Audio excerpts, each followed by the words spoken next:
하나님은 높으시니 우리가 그를 알 수 없고 그의 횟수를 헤아릴 수 없느니라.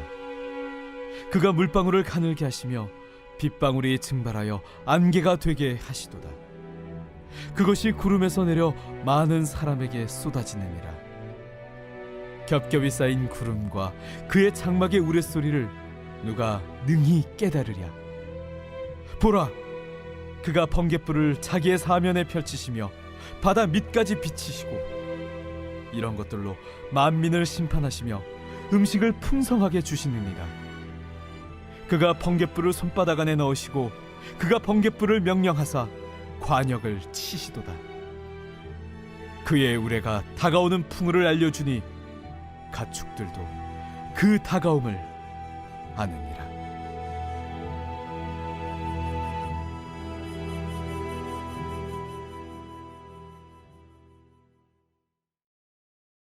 제 37장.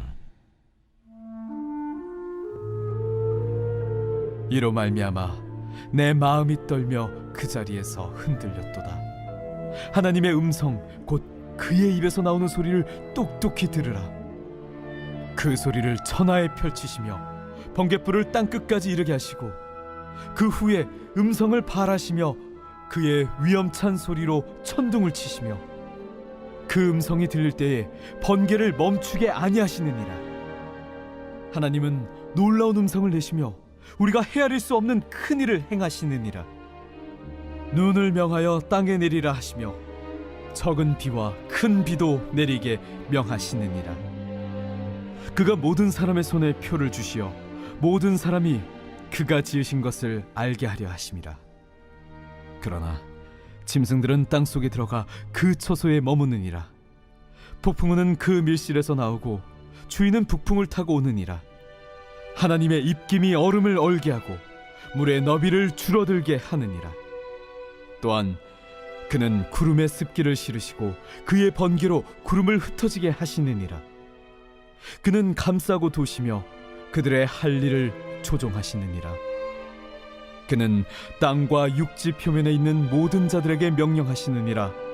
혹은 징계를 위하여, 혹은 땅을 위하여, 혹은 긍휼을 위하여 그가 이런 일을 생기게 하시느니라.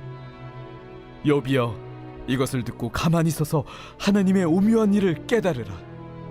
하나님이 이런 것들에게 명령하셔서 그 구름의 번개로 번쩍거리게 하시는 것을 그대가 아느냐? 그대는 겹겹이 쌓인 구름과 완전한 지식의 경이로움을 아느냐? 땅이 고요할 때 남풍으로 말미암아 그대의 의복이 따뜻한 까닭을 그대가 아느냐? 그대는 그를 도와 구름장들을 두들겨 넓게 만들어 녹여 부어 만든 거울같이 단단하게 할 수 있겠느냐? 우리가 그에게 할 말을 그대는 우리에게 가르치라. 우리는 아둔하여 아뢰지 못하겠노라.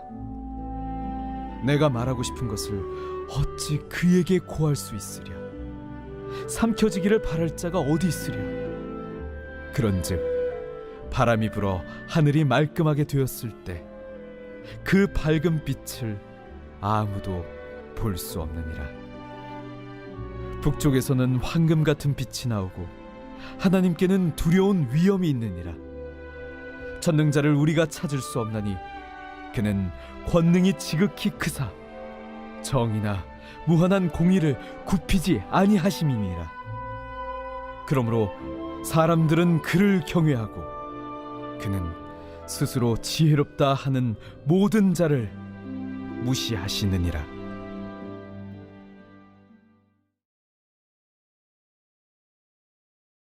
이 시간 우리에게 주시는 하나님의 말씀은 욥기서 36장 26절에서 37장 24절까지입니다.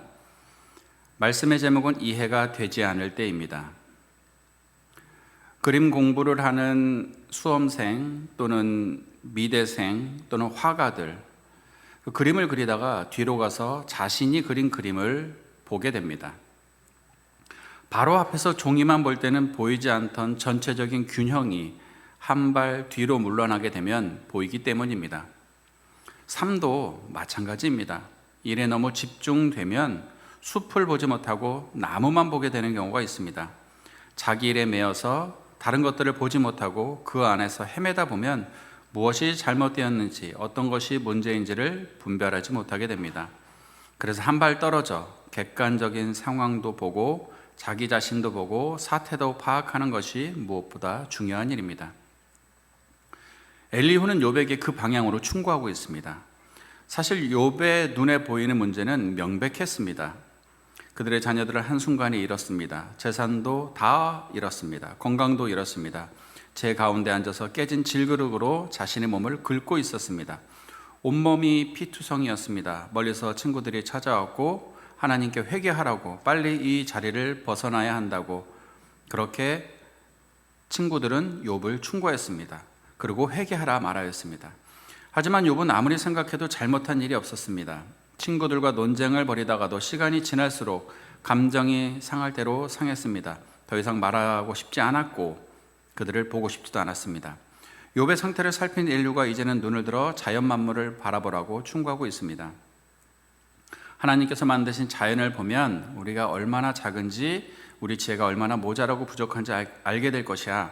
너의 상황만 살피지 말고 눈을 들어 하나님이 창조하신 세상을 봐. 이렇게 충고하고 있습니다. 36장 32절과 33절은 이렇게 기록합니다.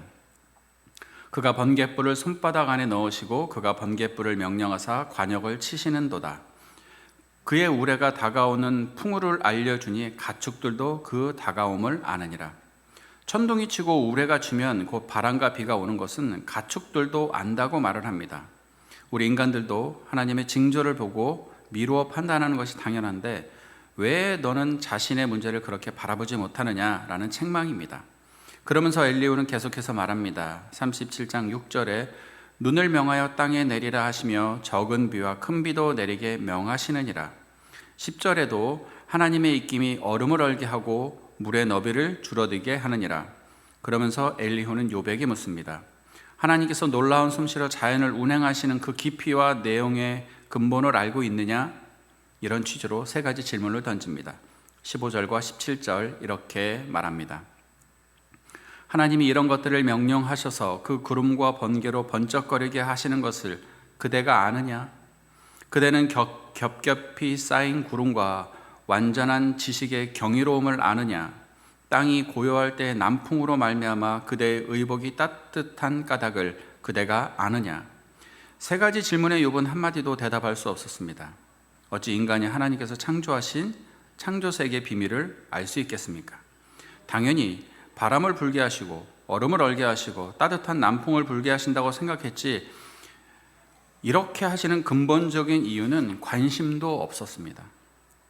이렇게 엘리후가 질문하는 이유는 우리가 항상 경험하는 자연의 신비도 알지 못하는데 우리 인생에서 일어나는 의문에 어찌 알겠느냐 하는 의도입니다. 나에게 일어나는 이해할 수 없는 일들, 내 인생과 우리 가정에, 우리 공동체에 일어나는 설명할 수 없는 모든 일들, 우리가 어떻게 알겠느냐? 이것은 하나님의 신비의 영역에 속하는 것이 아니겠느냐? 이런 질문입니다. 우리는 신앙도 이해하려고 합니다. 그래서 하나님이 하시는 일들이 이해가 되지 않을 때, 난 이해가 되지 않아, 내 생각으론 도저히 이해가 되지 않아, 이렇게 말하며 푸념합니다. 하나님을 알고 싶어서 성경을 배우기도 합니다. 하나님에 대해서 계속 공부를 하고도 있습니다. 그러나 놓치지 말아야 할 것은 기독교는 계시의 종교라는 사실입니다. 하나님이 알려주시는 것 이상은 알 수가 없습니다. 하나님께서 먼저 말씀하셨고 하나님이 먼저 계시하신 것을 깨달아 아는 것이지, 하나님이 침묵하시는 것을 우리가 알려고 할 때 우리 이성이 하나님의 신비의 영역을 침범하는 오류를 범하게 됩니다. 그래서 엘리후가 욥에게 하는 이 세 가지 질문이 우리에게는 굉장히 중요합니다. 우리는 하나님을 알고자 애쓰고 노력하지만 내 논리와 내 상식에 하나님이 들어오지 않으면 그런 하나님은 없다고 우리는 단정해 버릴 때가 있기 때문입니다. 하나님이 알려주시는 것에 대해서도 깨달지 못하는 것이 많은데 하나님이 알려주시는 것 이외의 것들을 알려고 애쓰다가 신앙을 잃어버리고 이상한 이단에 빠지는 경우가 많이 있습니다. 오늘 우리 인생에 일어나는 부조리한 일들, 이해할 수 없는 많은 일들, 어떻게 하나님이 세상에 악을 존재하도록 내버려 두시는가, 어떻게 하나님께서 선한 사람이 고통받도록 내버려 두시며 악한 사람은 승승장구하게 하시는가, 수많은 이해하기 어려운 일들도 우리 주변에 있습니다. 그 안에 우리가 알지 못하고 깨닫지 못하는 하나님의 신비가 숨어 있다는 사실을 우리는 기억해야 합니다. 엘리후는 욥에게 말합니다. 그러므로 사람들은 그를 경외하고 그는 스스로 지혜롭다 하는 모든 자를 무시하시느니라. 우리가 가야 할 길이 하나님을 경외하는 것입니다. 세상이 이해할 수 없는 일들이 많음에도 불구하고 하나님을 신뢰하고 예배해야 합니다. 우리가 이해되지 않는다고 해서 하나님을 떠나는 것이 아니라 하나님을 더욱 신뢰해야 하는 것이 인간이 해야 될 일입니다. 하나님께서 정하신 시간이 되면 하나님은 우리가 풀 수 없었던 비밀들을 풀어주시고 깨닫게 하실 줄로 믿습니다. 시간이 한참 지나고 그때까지 하나님을 떠나지 않고 살아온 것, 그것은 하나님의 축복입니다. 은혜였음을 간증하고 고백하는 날이 있을 줄로 믿습니다. 오늘 하루도 하나님을 붙잡고 의지하시고 경외하는 삶을 사시기를 주님의 이름으로 부탁드리겠습니다.